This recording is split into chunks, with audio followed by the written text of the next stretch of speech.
Definitely brain के ऊपर में इफेक्ट पड़ता है। It causes stress. जब ये हमारा लंग्स में होगा तो ऑक्सीजनेशन कम होगा। ऑक्सीजनेशन कम होगा तो specially newborn kids they will have a lesser not a great development of their brain. जो पॉल्यूटेंट्स हैं, जो हमारा हवा के अंदर में पॉल्यूटेंट्स है, केमिकल्स है, वो न केवल हमारे लंग्स में जा रहा है बट लंग्स के थ्रू हमारे ब्लड वेसल्स में जा रहा है, हमारे आर्टरीज में जा रहा है, हमारे खून में जा रहा है। नमस्कार, आप सभी का स्वागत है मेरे साथ हमारी खास पोल्यूशन सीरीज में। मैं हूं आपके साथ आशु। दोस्तों, आज हम एक खास टॉपिक पर बात करने वाले हैं, वो है प्रदूषण की मार हमारे दिमाग पर क्या असर पड़ती है। क्योंकि जब बात प्रदूषण की आती है तो हम लंग्स की बात करते हैं, हार्ट की बात करते हैं, लेकिन दिमाग की बात शायद ही हमने कहीं सुनी है। आज हमारे साथ मौजूद है डॉक्टर मनीष सर। बहुत बहुत स्वागत है आपका। Thank you Ashu. सर, ये बताइए सर, दिल्ली में प्रदूषण बढ़ रहा है, छोटे छोटे बच्चे हैं और दिल्ली में सबसे ज्यादा बॉर्न रेट है, बर्थ रेट है। इसका न्यू बॉर्न किड्स पे और जो ग्रोइंग किड्स है उस पर क्या असर पड़ता है? ये पॉल्यूशन जो है, अगर मैं एज अ न्यूरो स्पेशलिस्ट बोलूँ आपको, तो डेफिनेटली ब्रेन के ऊपर में इफेक्ट पड़ता है। It causes stress. जब ये हमारा लंग्स में होगा तो ऑक्सीजनेशन कम होगा। ऑक्सीजनेशन कम होगा तो specially newborn kids they will have a lesser not a great development of their brain. In adults, especially in older persons, it causes the fogging of the brain.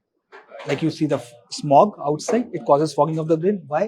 Because उतना amount में oxygen delivery नहीं हो रहा।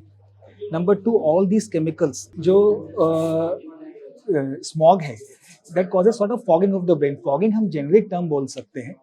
Actually जब pollution है वो ना केवल हमारे लंग्स में डिपॉजिट हो रहा है, but the same time those chemical travel through blood vessels and deposit everywhere.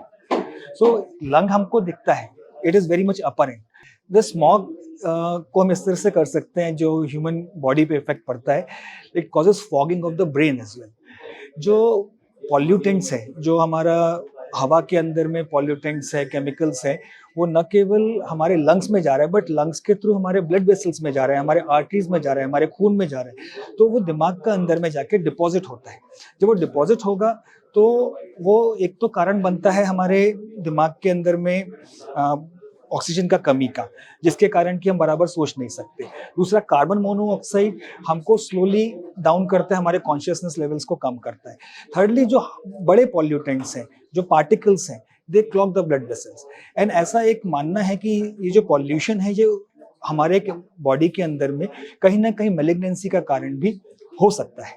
सो आज से बचाव के लिए बेस्ट है, मैं सजेस्ट करूंगा, जैसे हम लोग कोविड के समय में N95 मास्क लगाया करते थे, हम उसी तरह के यदि मास्क यूज करें तो इससे बचा जा सकता है। सर, जब बात मास्क की आ रही है तो मास्क से कितना प्रोटेक्शन हो सकता है वायु प्रदूषण से? मास्क से यदि हम जब घर से बाहर निकल रहे हैं तो डेफिनेट पोल्यूशन हो सकता है।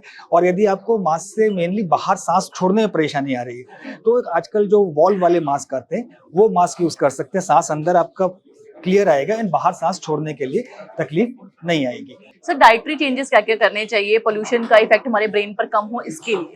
जो हमारा, अगर हम गुड हेल्दी हैबिट्स अपनाते हैं, जैसे कि हम अच्छा मात्रा में फ्लूइड लें, हम फ्रेश वेजिटेबल्स खाएं, हम जो है अल्कोहल या स्मोकिंग को अवॉइड करें, तो डेफिनेटली हमारा जनरल वेलबींग अच्छा होगा, हमारा जो ब्रेन का सर्कुलेशन है वो बेहतर रहेगा।